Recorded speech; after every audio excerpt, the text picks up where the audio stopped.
Salut à tous et bienvenue pour ce deuxième numéro des Fiches de Rémi. Vous connaissez le concept, chaque semaine un livre résumé en moins de 3 minutes.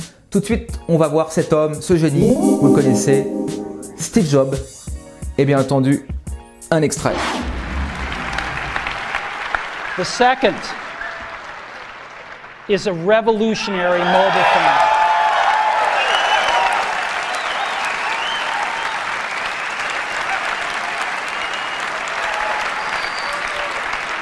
And the third is a... Alors Steve Jobs, vous le connaissez, donc fondateur de la marque Apple, un livre dense, 668 pages, précisément en collection lattès, et l'écrivain c'est Walter Isaacson. En fermant la 4e page de couverture de ce bouquin, qu'est-ce qu'on apprend?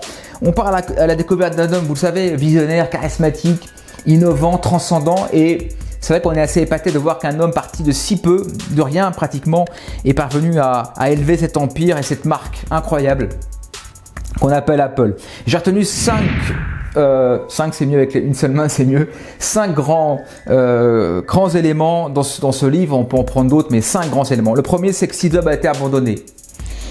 Ça paraît comme ça un détail, mais un orphelin, abandonné, on a le sentiment que dans toute sa vie, dans toutes ses épreuves, ses créations, ce traumatisme, cette souffrance de l'abandon, eh bien on la ressent dans son existence. Et peut-être aussi que son caractère un peu exécrable a joué aussi un rôle important, en tout cas un lien avec cet abandon. 2, une rencontre importante.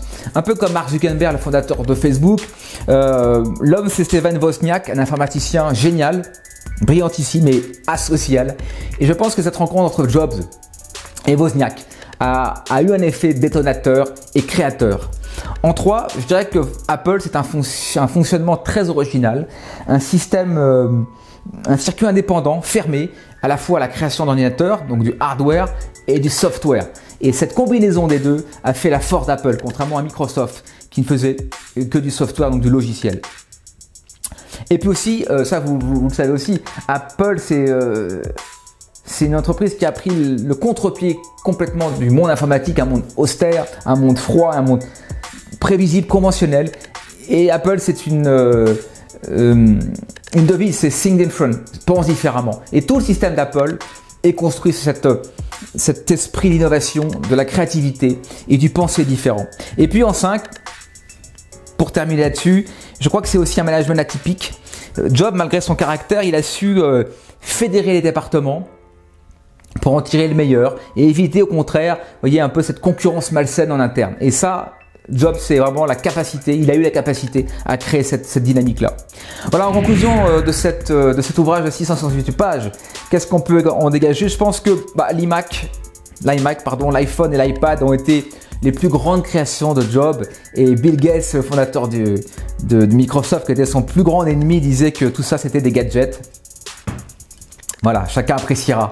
Et puis aussi pour finir, contrairement à Monsieur Niel, je pense que Steve Jobs ne courait pas après l'argent, il le dit souvent, il courait après l'amour du beau, l'amour de la création, certainement bercé et inspiré par ses voyages en Orient.